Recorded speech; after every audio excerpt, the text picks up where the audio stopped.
Okay, so we're out here on the sidewalk and we're walking up to the van. Now this is not going to be especially impressive. I just picked it up yesterday. I have driven it. We'll give it a start so you can see how loud and noisy and obnoxious she is. But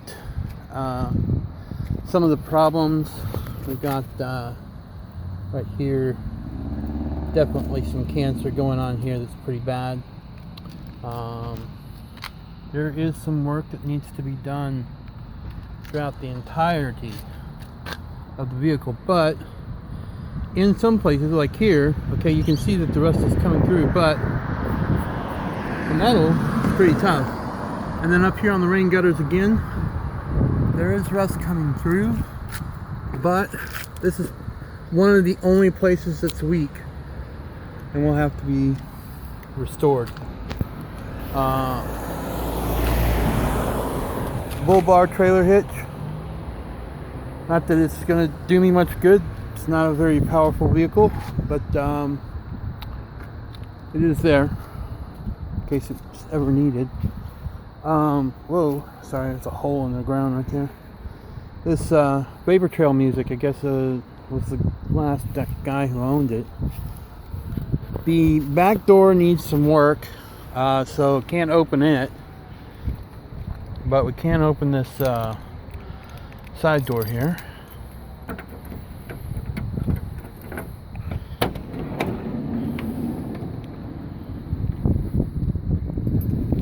And now you can see, and let's do a little bit of a walk into. So here's the van here, and you come in, and like it's got some curtains and stuff up in it, but whatever, I don't really care about that. This bed is 2.6 meters long from that white curved part of the metal, so I'm not including the entresol, the entretube that's going to the doors. There's probably about 2 to 3 centimeters there. The entire back door is going to have to be reworked. I'm assuming probably needs new gas struts and all that business. I don't even see gas struts on it. Maybe they're hidden in the frame. Up to this, if you look here, you can only slowly pan it. And you do that. To this right here, where it's flush across the back, this vehicle covers right on top of it. From there to that back white curved metal piece is 2.6 meters, so very strong. Sorry about all the noise. It's kind of a busy road that I live on. High ceiling, so if you look, you can see there, that's where the rain gutters come down, and then the ceiling goes up beyond that. Fiberglass top, so I'm thinking that most of this is going to be pretty easy to fix once the metal gets fixed. Inside is a bit of a mess, and there's no doubt about it. The seats have to be completely redone. This is from the passenger side. Of course, we're in Australia, so all the work is or all the driving is done on the right side of the vehicle. Now here you can see I've got some rot down here, but it's not terrible.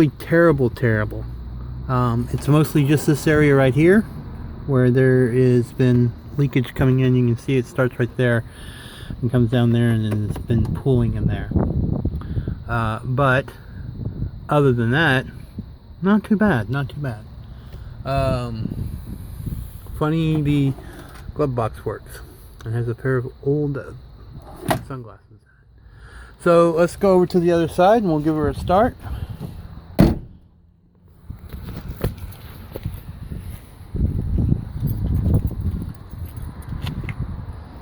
I'm not going to get into showing the engine today. there will probably be plenty of opportunity for that in the future. Mostly, come on, people.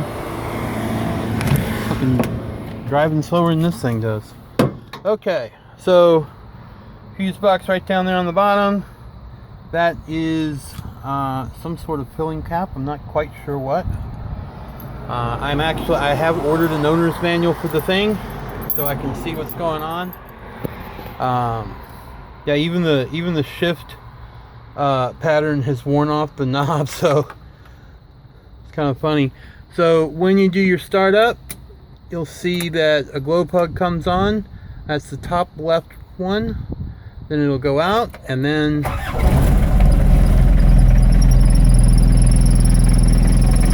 he's running. And it's that freaking simple. Now, I don't know if you can hear me. I may have to go a voiceover on this, but the seat has got to be redone. So that's probably my first priority, because it is drivable. So to get parts and stuff for it, I think it'd be easier just to go ahead and get that seat worked first, and then it'll be a lot easier to drive it around. And it is a diesel, so you can hear the knocking. I'm just holding the accelerator down. It's got a really rough low idle, but it idles, it doesn't die. It just kind of has a sound like it's going to.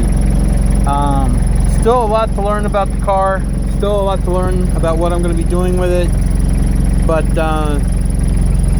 happy. I'm happy with it. So just kind of giving y'all an update on what's going on. Econoline Maxi. This thing is friggin' cute. It needs some work. Yeah, it does. It does need some work. I'm not gonna lie, but you know, the bare bones are here. Bare bones are here. Once I get that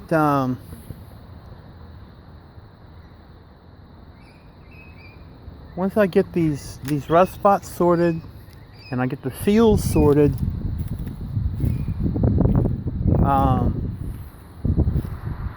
then I'm going to start working on the inside.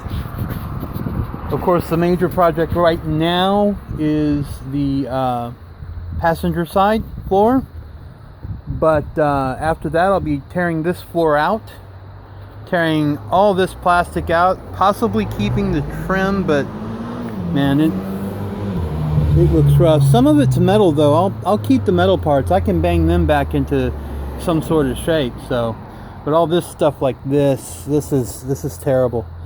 But it's not terrible underneath. You go underneath, and everything starts looking pretty fresh. So she hasn't rusted out from the inside. She has some rust, but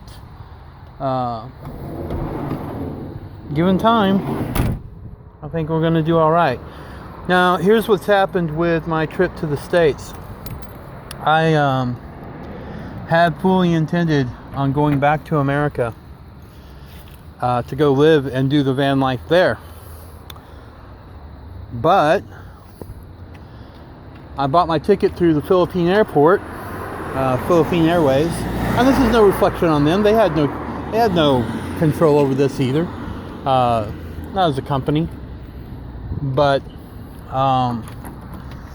their government has shut the country down, closed it, and there is no way of getting a flight out of there until July 1st, July 2nd. So come July 1st or July 2nd, then possibly I could get a new, but maybe not. I don't know. I'm not really worried about that ticket at this stage. That was a one-way trip ticket that I picked up for around $600 and something odd dollars after taxes, and well, I'll probably never see that money again. My neighbors, my landlords, they got a cruise ticket, and theirs got canceled because of COVID. and yeah, it's not happening. Hi. Hold on a second.